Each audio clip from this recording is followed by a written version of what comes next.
Her spirit fades, we must pray. She is at peace now. May she find eternal rest. The story begins in a time when empires were rising and falling across Europe and the Middle East. The Ottoman Empire was growing fast. It moved across lands that were once ruled by Christian kings and princes. Cities changed hands. Borders disappeared. And for many people, life changed overnight. When armies marched, they did not only fight soldiers. Wars in those centuries affected everyone: men, women, children, priests, monks, and nuns. Convents and monasteries were often built outside city centers, in quiet places meant for prayer and peace. But in times of war, even these sacred places were not safe. As Ottoman armies expanded into the Balkans and parts of Eastern Europe, many Christian communities felt fear. Churches were sometimes turned into mosques. Some were protected. Others were damaged during sieges. It depended on the commander, the situation, and whether the city resisted or surrendered. When the city resisted and fighting was long and bloody, the consequences were often harsh. In medieval warfare, it was common not only for Ottomans, but for many armies, that if a city refused to surrender, the army that finally captured it could take prisoners and property. This included members of religious communities. For Christian nuns living in convents, this was a terrifying reality. These women had taken vows of poverty, prayer, and celibacy. Their lives were quiet and separated from the outside world. Many came from noble families. Others joined to escape forced marriages or poverty. Inside convent walls, they found routine, safety, and purpose. But war does not respect walls. When Ottoman forces entered, conquered territories, religious institutions were sometimes seized. In some cases, nuns were allowed to leave peaceably if local agreements were made. In other cases, especially after violent resistance, women inside convents could be taken as captives. To understand what happened next, we must understand the system of the time. The Ottoman Empire had a structured system of slavery. Slavery existed across Europe, the Middle East, and Africa during this period. It was not unique to one empire. Prisoners of war were often enslaved. This was considered normal in that era, even though today we see it as deeply wrong. Captured women, including nuns, could be sold in slave markets. Some were sent to private homes. Some were sent into domestic service. A small number, especially those considered educated or from noble families, could be sent to elite households or even the Imperial palace. This is where history becomes both complex and disturbing. Some Western stories describe terrible acts in dramatic ways, but historians today explain that experiences were different depending on time, place, and rank. Not every captured woman suffered the same fate. However, losing freedom alone was a deep trauma. For a nun, whose identity was built around religious devotion and separation from worldly life, captivity meant more than physical imprisonment. It meant spiritual crisis. Some were pressured to convert to Islam. Conversion sometimes offered better treatment or social mobility. Others refused and tried to keep their faith quietly. There are historical letters and church records describing women who secretly continued Christian prayers, even while living in Ottoman households. The Ottoman system also included the devshirme, where Christian boys were taken to be trained as elite soldiers or officials. While this did not apply to nuns, it shows how religious and cultural blending was forced in some situations. Inside elite households, especially in the Imperial palace, women were educated in languages, music, poetry, and court etiquette. Life there was controlled, but structured. Some women rose to positions of influence. However, it is important not to romanticize this. They did not choose this path freely. For many nuns captured during wars, the greatest suffering was not always physical violence, but the loss of choice. Their vows were broken not by their will, but by force. Their communities were destroyed. Their spiritual family disappeared. In border regions, stories spread quickly. Tales of captured nuns were repeated in churches across Europe. Some stories were exaggerated to increase fear and anger against the Ottomans. War propaganda existed even in those times. Rulers used dramatic stories to unite people against a common enemy. This makes history difficult to study. Some accounts are emotional and symbolic rather than fully factual. But there is no doubt that captivity was real. Enslavement was real. Forced separation from religious life was real. In some cases, ransoms were paid. Christian families or church leaders sometimes collected money to buy back captives. There are records of negotiations where women were returned after payments. These returns were celebrated as miracles. Other women were never returned. Over time, some captives adapted to their new lives. Survival often required adjustment. A few gained influence within households. Some married, some had children. Their identities changed in complex ways. This is one of the most painful parts of history. Human beings are capable of adapting even to terrible situations. That adaptation does not mean the situation was just or kind. It means survival instincts are strong.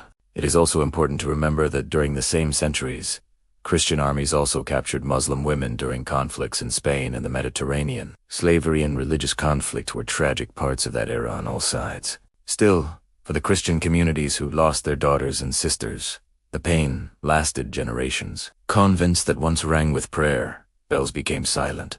Religious art was removed or destroyed. Cultural memory carried these wounds. The Ottoman Empire lasted for centuries. Over time, policies toward religious minorities became more structured under the millet system, which allowed certain religious communities to govern themselves under Ottoman rule. In more stable periods, monasteries operated again, paying taxes but continuing worship.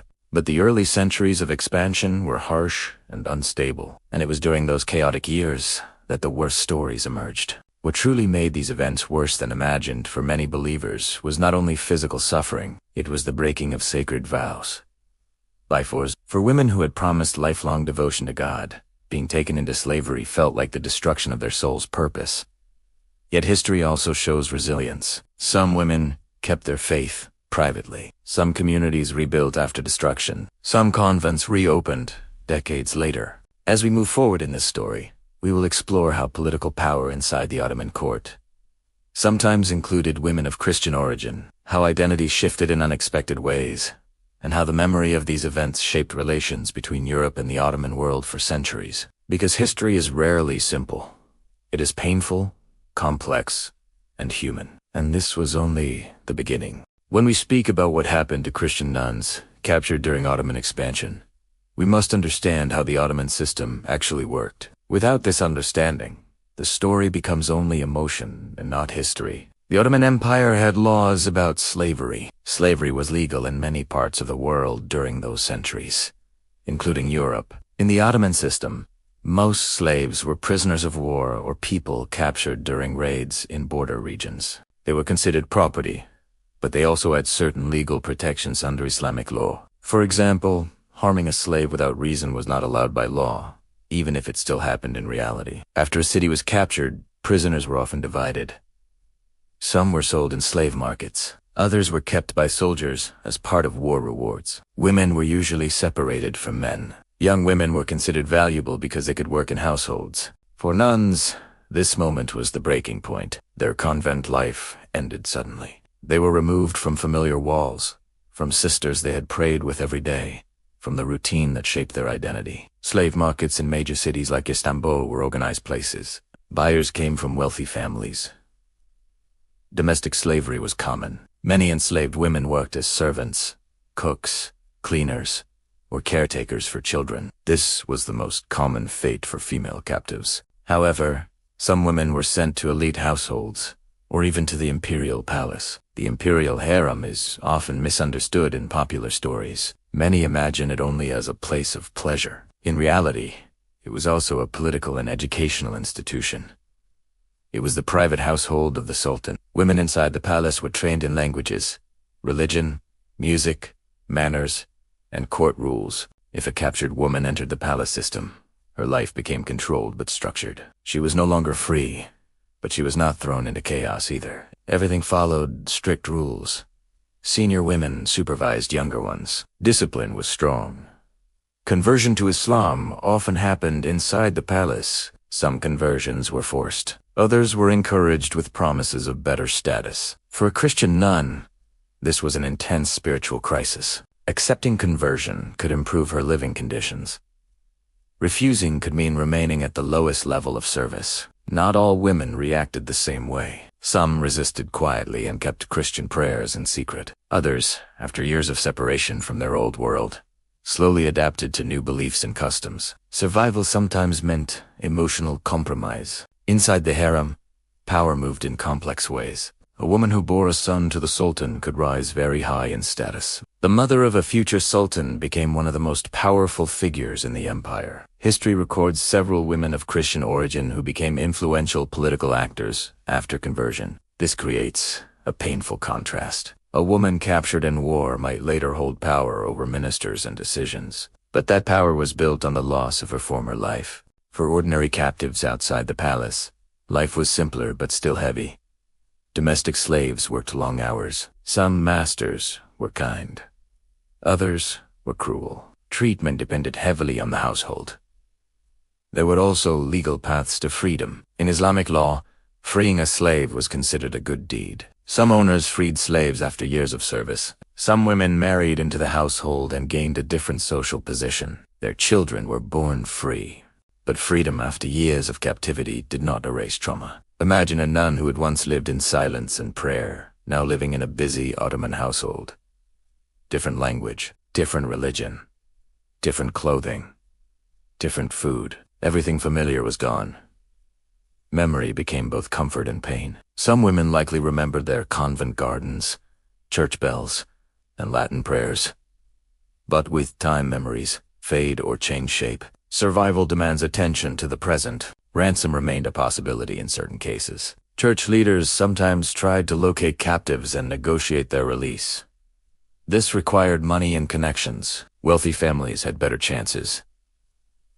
Poor women often had none. As decades passed, identity became more complex. A woman captured at age 16 and living 20 years inside Ottoman society might not see herself the same way anymore. Was she still the nun she once was? Was she now fully Ottoman? Or something in between? History does not give clear answers because personal voices from these women are rare. Most records come from officials, church reports, or travelers. These sources carry bias. European writers sometimes describe the Ottoman world in dark, dramatic tones to create fear. Ottoman records focused more on administration than personal emotion. What we know for sure is this: captivity meant loss of choice. And for women who had chosen a religious life, that loss was deeply painful. At the same time, the Ottoman Empire was not only a place of suffering, it was also a powerful, organized state with laws, schools, architecture, and culture. Some captives lived relatively stable lives compared to war zones they came from. This does not justify their capture, but it reminds us that reality was layered. The empire's strength came partly from absorbing people of many backgrounds. Greeks, Armenians, Slavs, Arabs, and others lived under Ottoman rule. Religious communities were organized under the millet system. Christians could practice their religion if they paid taxes and accepted Ottoman authority. This system developed more fully later. In earlier expansion years, chaos and violence were more common, and it was during those unstable times that convents suffered most. One of the most difficult truths is that war across medieval Europe and the Middle East often included enslavement on all sides. When Christian forces captured Muslim territories, Muslim women were also enslaved. The Mediterranean world was full of raids and counter-raids. This does not remove responsibility, but it shows that brutality was part of the era, not owned by one empire alone. For Christian communities in Europe, stories of captured nuns became symbols. They represented innocence attacked, faith violated. These stories fueled resistance movements and shaped political speeches for centuries. In some regions, convent walls were strengthened. Some nuns fled before armies arrived. Others chose to remain, trusting in divine protection. As the Ottoman Empire stabilized and became more organized, large-scale violent captures became less frequent in certain regions. Administration replaced chaos. Taxes replaced raids. But the memory of earlier suffering remained strong. The true horror for many believers was not only physical harm, it was the feeling that sacred spaces were not protected. That prayer did not stop swords. That vows could be broken by force. Yet even inside captivity, faith did not always die. Human belief can survive in secret. A whispered prayer at night, a hidden cross carved into wood. A memory of hymns sung long ago. As we move forward, the story will shift again. In Part 3, we will explore how these events affected European politics, how propaganda shaped the image of the Ottoman Empire, and how as the Ottoman Empire continued to grow, the fear inside Europe also grew. News traveled slowly in those centuries, but stories traveled powerfully. When a convent was attacked or when nuns were captured, the event did not remain local. Priests spoke about it in churches. Messengers carried reports to kings. Letters were copied and shared. And slowly, these events became symbols. Europe at that time was deeply religious. The church was not only a spiritual authority but also a political force. When stories of captured nuns reached bishops and cardinals, they were described as attacks on Christianity itself. The image of women who had promised their lives to God being taken by a Muslim empire created strong emotions. Preachers used these stories to call for unity. They spoke of protecting the faith. They described suffering in dramatic words. Some of these descriptions were based on real events. Others were exaggerated to create stronger reactions. This was not unusual. In times of war, every side uses stories to strengthen its people. The Ottoman side also used religious language, speaking of expansion and divine support. Across borders, words became weapons. The invention of the printing press in Europe made these stories spread faster than ever before. Pamphlets were printed describing the Ottoman Empire as cruel and dangerous. Some drawings showed dramatic scenes of destruction and suffering. Whether fully accurate or not, these images shaped public opinion. The image of the captured nun became powerful. She represented innocence. She represented purity. She represented the Christian world under threat. Even people who had never seen an Ottoman soldier felt fear through these printed words and images. Political leaders also used these stories. Kings and princes who wanted support for war reminded their people of convents destroyed and women enslaved. It helped them collect taxes and raise armies. Fear can unite people quickly, but history is more complex than propaganda. While some areas faced violent conflict, other parts of Europe lived in trade and diplomacy with the Ottoman Empire. Venetian merchants traded goods with Ottoman ports. Ambassadors traveled between courts. Peace treaties were signed after wars ended. In border regions, daily life often included both tension and cooperation. Christian farmers paid taxes to Ottoman governors. Churches continued to function under regulation. Not every interaction was violent. However, the memory of earlier attacks remained alive in stories told by families and religious communities. Trauma does not disappear quickly. If a convent was destroyed in one generation, the next generation rebuilt it with caution and fear. Some convents moved closer to city centers for protection. Some built stronger walls. Some developed escape plans if armies approached. Life continued, but with awareness that peace could break at any moment. Inside Arupi, the idea of martyrdom grew stronger. Women who died rather than convert were honored in church writings. Stories of resistance were told again and again. These stories gave strength to believers, but they also deepened division between cultures. For the Ottoman Empire, expansion was about power, territory, and control. For European Christians, resistance was about faith and survival. Both sides believed they were defending something sacred. In reality, ordinary people often suffered most. Nuns who were captured and never returned became silent symbols. Their names were sometimes recorded in church lists. Prayers were said for them. Families wondered what had happened. Were they alive? Had they converted? Had they found a way to survive? Sometimes rumors spread that a former nun had risen to influence inside the Ottoman palace. These rumors mixed fear and fascination. The idea that a Christian woman could hold power inside a Muslim empire created complicated feelings. Identity in those centuries was deeply tied to religion. Changing religion meant changing community, law, and belonging. For a nun, whose entire identity was built around faith, forced conversion felt like losing the self. But again, personal experiences varied. Some captives resisted openly and suffered for it. Others adapted quietly. Some may have found unexpected stability. We must be careful not to turn every story into only darkness or only drama. European artists and writers often painted the Ottoman world in extreme colors, either terrifying or exotic. These images shaped how generations understood history. Even today, many people imagine the past through these dramatic lenses. Meanwhile, inside the Ottoman Empire, Christians, Jews, and Muslims lived side by side in many cities. There were tensions, yes, but there was also daily cooperation. Bakers sold bread to neighbors of different faiths. Doctors treated patients without asking religion first. Reality on the ground was more human than political speeches suggested. Still, in times of renewed war, old wounds reopened. Each new conflict reminded people of past suffering. Each story of capture reminded families of what could happen again. Over generations, memory shaped identity. In some Christian communities, stories of nuns taken during Ottoman wars became part of local tradition. Children grew up hearing about bravery and loss. These memories influenced how they saw the Ottoman Empire, even centuries later. At the same time, the Ottoman state evolved. It became more structured and less focused on constant expansion. Laws became clearer. Religious communities gained defined rights under the millet system. While inequality remained, stability reduced large-scale chaos in many regions. But memory is powerful. Even when conditions improved, old stories did not disappear. This is what makes this history so heavy. It is not only about what happened in one year or one battle. It is about how those events lived on in culture, religion, and politics. The phrase "worse than you can imagine" often comes from the emotional power of these memories. For believers at that time, losing a nun to captivity felt like losing part of heaven itself. It felt like sacred ground had been invaded. Yet if we look closely, we see something else too. Resilience. Convents were rebuilt.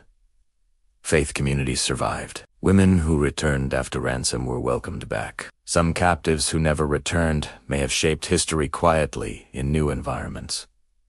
Human history is filled with suffering, but it is also filled with adaptation and survival. Personal trauma, daily life in captivity, emotional survival, hidden prayer language barriers, cultural shock, household hierarchy, isolation, adaptation, quiet resistance, friendship and rivalry, motherhood, memory of convent life, inner conflict, hope of freedom, psychological strength. Now, continuing the story in smooth flow, without headings, using easy English. When we move away from politics and propaganda, we begin to see the human side of the story. Behind every report of a captured convent or enslaved nun was a real woman with thoughts, fears, and memories. Imagine a young nun who had lived 4 years inside quiet stone walls.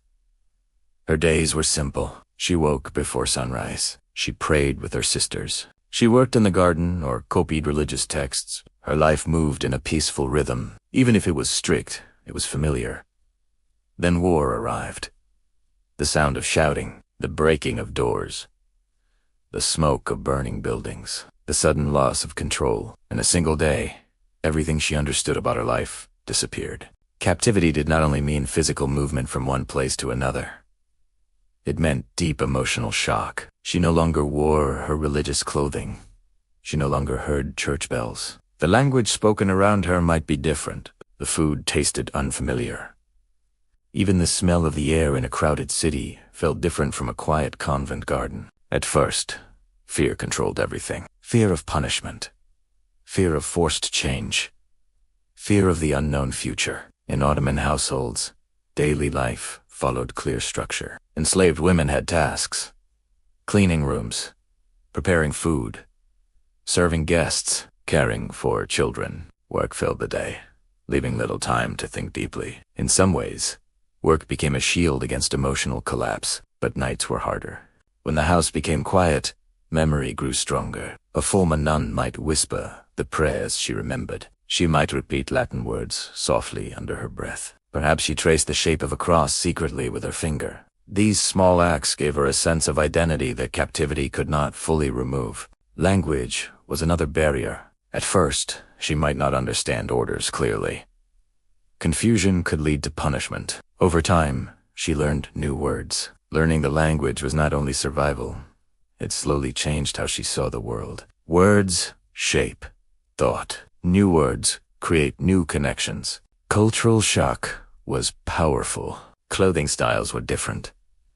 Religious rituals were different. Social rules between men and women were different. What once seemed normal now seemed far away. Some women resisted internally for years. Others slowly adapted.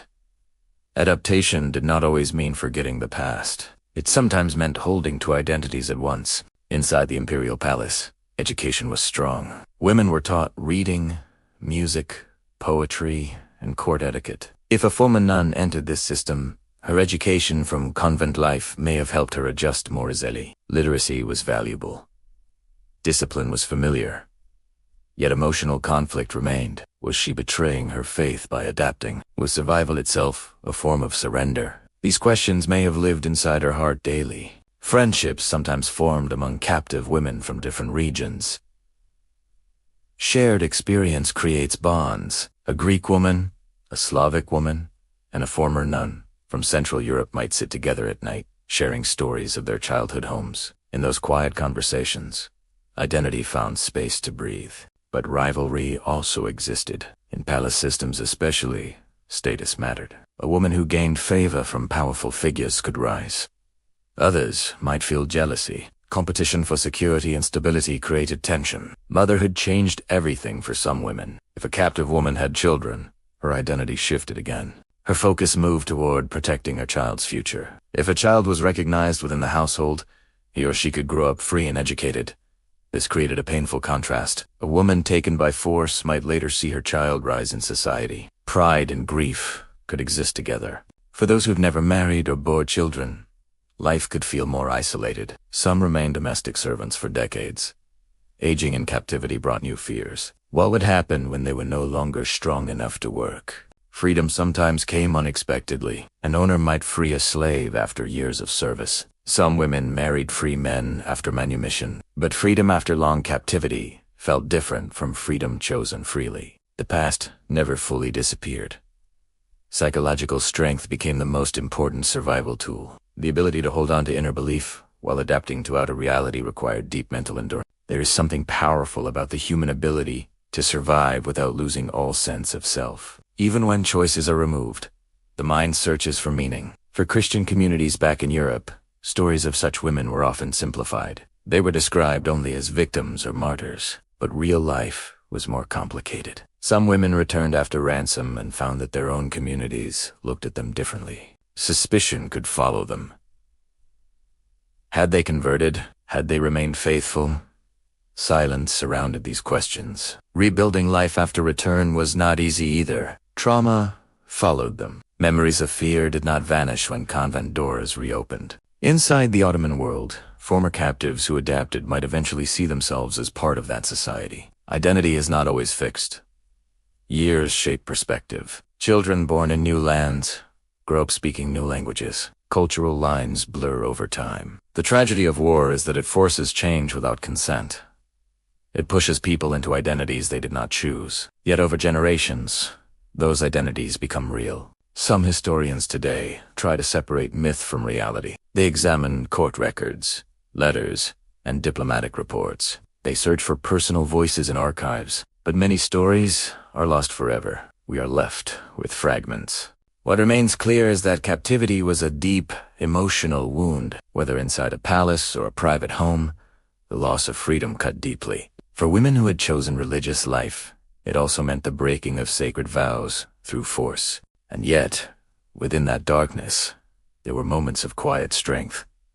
A whispered prayer, a small act of kindness between captives, a decision to protect a child, a refusal to let memory die completely. History often speaks loudly about kings and wars, but survival is often silent.